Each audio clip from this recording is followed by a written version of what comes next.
Welcome to Abhinav Bharat, నేను రఫీ. అయితే Trump ప్రభుత్వం అయితే గోల్డ్ కార్డ్ వీసాను అయితే ప్రకటించడం జరిగింది. ఏదైతే యుఎస్ గవర్నమెంట్ ఉందో దీనికి సంబంధించి గోల్డ్ కార్డ్ వీసా అయితే ప్రకటించింది. అసలు ఈ గోల్డ్ కార్డ్ వీసా అంటే ఏంది? దీనివల్ల ఏం ఉపయోగాలు ఉన్నాయి? ఏ ఏ దేశాలు వెళ్ళొచ్చు? అంతేకాకుండా ఎంత పేమెంట్ చేయాలి?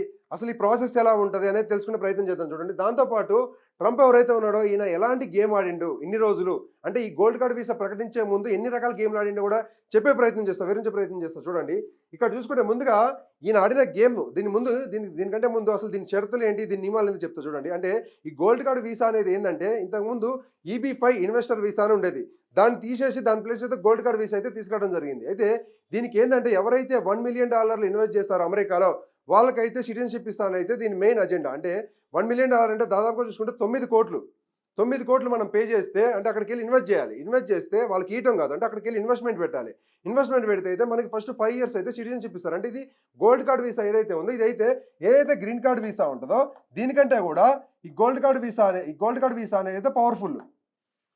అంటే దాని గ్రీన్ కార్డ్ అనేది ఫస్ట్ బిఫోర్ గ్రీన్ కార్డ్ ఇస్తారు ఫస్ట్, తర్వాత ఏంటంటే తర్వాత సిటిజన్షిప్ ఇస్తారు. ఇక్కడ చూసుకుంటే గోల్డ్ కార్డ్ వీసా అనేది గ్రీన్ కార్డ్ కంటే కూడా పవర్ఫుల్, కొంచెం ఎక్కువ అనమాట. అయితే దీని తర్వాత ఇక్కడ ఒక 5 ఇయర్స్ వరకు అయితే ఉండడానికి 5 ఇయర్స్ వరకు అయితే ఈ గోల్డ్ వీసా మీద అయితే ఉండొచ్చు. తర్వాత ఇది సిటిజన్షిప్కి కన్వర్ట్ అవ్వచ్చు. అంటే వాళ్ళు చెప్తున్నారు సిటిజన్షిప్ కూడా మేము ఇస్తామని అయితే అక్కడ ట్రంప్ ప్రభుత్వం అయితే చెప్తుంది. అయితే ఇక్కడ చూసుకుంటే $1 మిలియన్ 9 కోట్లు ఇన్వెస్ట్ చేయాలి. ఎవరు ఇండివిజువల్గా ఇక్కడ నుంచి మనం ఎవరైనా పర్సన్ వెళ్ళాలి అంటే ఇండియా నుంచి కానీ వేరే దేశాల నుంచి కానీ వాళ్ళు 9 కోట్లు అక్కడ ఇన్వెస్ట్ చేయాలి.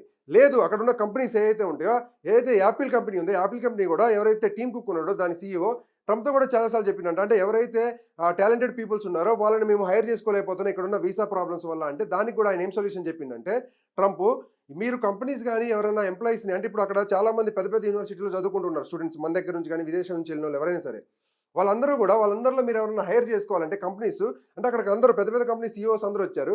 వాళ్ళందరికీ ఏం చెప్పిండంటే $2 మిలియన్ అంటే 18 కోట్ల రూపాయలు అయితే మీరు పే చేసి మీరు ఇక్కడ ఉన్న టాప్ యూనివర్సిటీస్లో ఎవరైతే ఉంటారో వాళ్ళని సెలెక్ట్ చేసుకోవచ్చు స్టూడెంట్స్ని. అంటే అక్కడ చదువుకునే వాళ్ళని మీరు ఇప్పుడు చదువుకున్న తర్వాత ఇంటికి వెళ్ళాల్సిన అవసరం లేదు, చదువుకునే వాళ్ళని అయితే మీరు హైర్ చేసుకోవచ్చు అయితే కంపెనీలు కూడా ఒక అవకాశం ఇచ్చింది. అంటే ఇక్కడ చూసుకుంటే $1 మిలియన్ అయితే ఇండివిజువల్గా కట్టాలి అక్కడికి ఇన్వెస్ట్ చేయడానికి.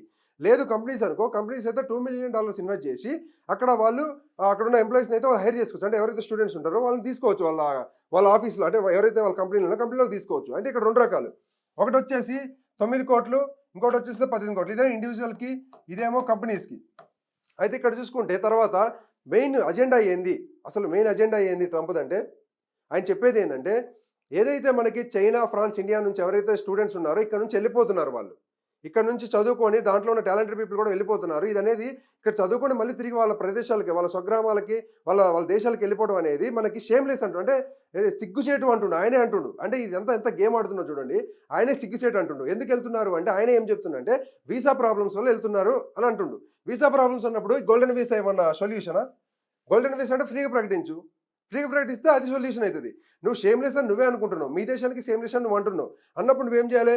వీసాకి సంబంధించిన ఏవైతే రూల్స్ ఉన్నాయో, ఇమిగ్రేషన్ సంబంధించిన రూల్స్, వాటి వల్ల ఆగిపోతున్నావు నువ్వు చెప్తున్నావు కాబట్టి ఆ వీసాకి సంబంధించిన ఏదైతే ఇమిగ్రేషన్ రూల్స్ ఉన్నాయో వాటిని సవరించి అక్కడ ఉన్న కొంత అవకాశం, అక్కడ ఉన్న ఎవరైతే స్టూడెంట్స్ ఉన్నారో వాళ్ళు ఒక 2 ఇయర్స్ వరకు 3 ఇయర్స్ వరకు కూడా వెళ్ళొచ్చు. లేదంటే టైం పెంచు, అక్కడ చదువుకున్న వాళ్ళు కొన్ని రోజులు ఎక్కువ రోజులు జాబులు చేయడానికి టైం పెంచు.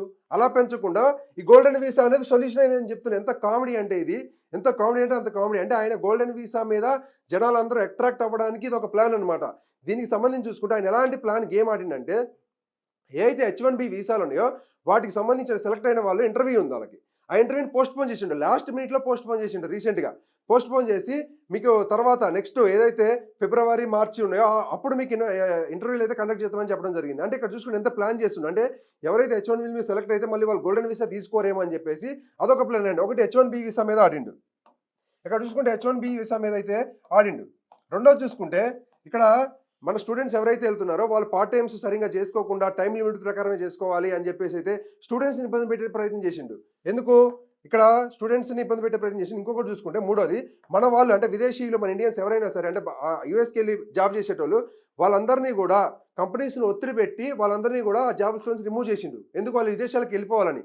ఇక్కడ 3 ఎంప్లాయీస్ ఎవరైతే ఉన్నారో వాళ్ళని ఇబ్బంది పెట్టిండు, స్టూడెంట్స్ని ఇబ్బంది పెట్టిండు. H-1BCని క్యాన్సిల్ చేసిండు, H-1B వీసాలను పోస్ట్పోన్ చేసిండు.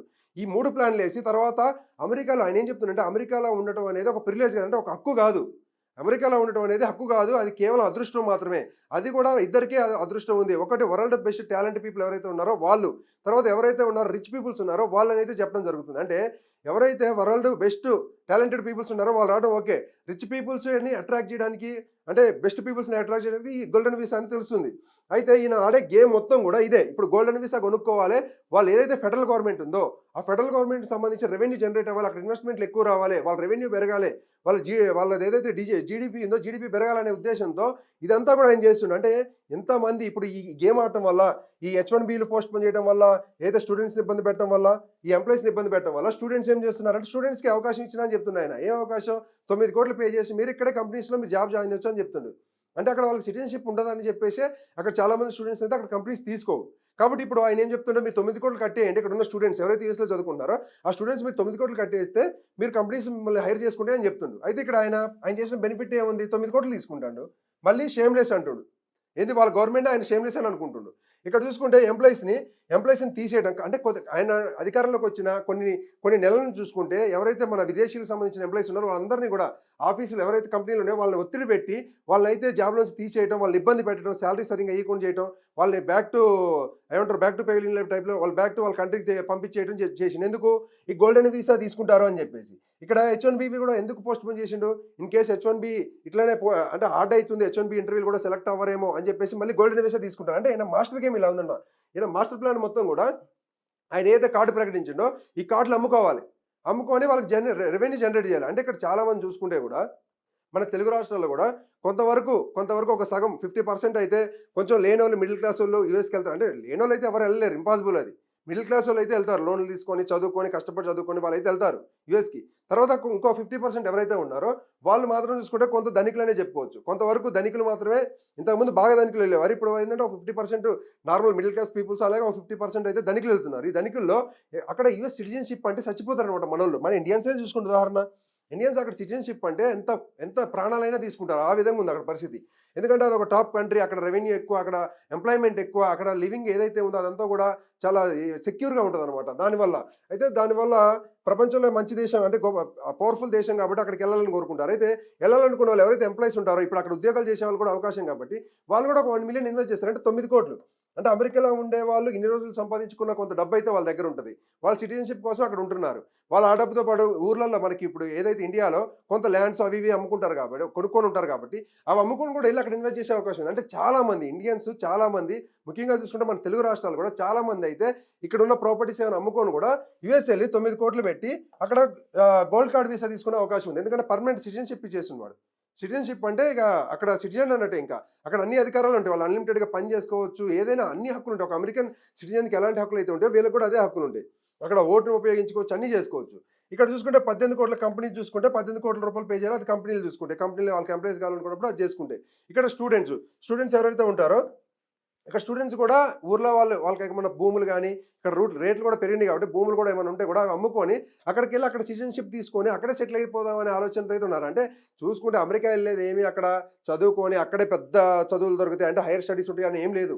అక్కడ టాప్ యూనివర్సిటీస్ ఉంటే ఒక 2, 3 ఉండొచ్చు. కానీ మన ఇండియాలో ఏదైతే దొరికిందో అంతకుమించి ఏం దొరకదు. అక్కడికి వెళ్ళేది ఏంది ఇక్కడ అమీర్పేటలో ఏదైతే కోర్సులు దొరుకుతాయో చాలా ఏదైతే మనకు సంబంధించిన సాఫ్ట్వేర్ కోర్సులు ఉంటాయో అమీర్పేటలో ఈ సంబంధించిన కోర్సులు అక్కడ ఉంటాయి. మీరు ఒకసారి యూఎస్ స్టూడెంట్స్ వెళ్ళిన వాళ్ళని అడగండి. ఏంటంటే అక్కడ ఎలాంటి కోర్సులు దొరుకుతాయి అంటే ఏం కోర్సుల మీద వెళ్తారంటే వాళ్ళు చెప్పేది ఇదే. అమీర్పేటలో ఎలాంటి కోర్సులు దొరుకుతాయో వాళ్ళు అక్కడ చెప్తూ ఉంటారు అవి. ఇక్కడ ఏంది మనకు సంబంధించింది ఏంటంటే ఏఐ ఆర్టిఫిషియల్ ఇంటెలిజెన్స్ తర్వాత వీటికి సంబంధించిన ఏదో అడ్వాన్స్ కోర్సెస్ ఉన్నాయో ఇవే అక్కడ కూడా చెప్తారు. కాకపోతే అక్కడికి వెళ్ళేది ఏంది మెయిన్ ఎజెండా ఏంటంటే అక్కడ సిటిజన్‌షిప్ పొందాలి, అక్కడ జాబ్ కొట్టాలి, అక్కడ నుంచి డబ్బులు సంపాదించుకోవాలి, పార్ట్ టైంలు చేసుకోవాలి ఉన్న రోజులు. ఈ విధంగా అయితే వెళ్తారు. ఇక్కడ సిటిజన్‌షిప్ అవకాశం ఉంది కాబట్టి ఎవరి దగ్గర అయితే ఆర్థికంగా బలం ఉందో వాళ్ళైతే ఖచ్చితంగా వెళ్ళే అవకాశం ఉంది. కాబట్టి చాలామంది కోరికలు అయితే నెరవేరుతాయి దీన్ని బట్టి.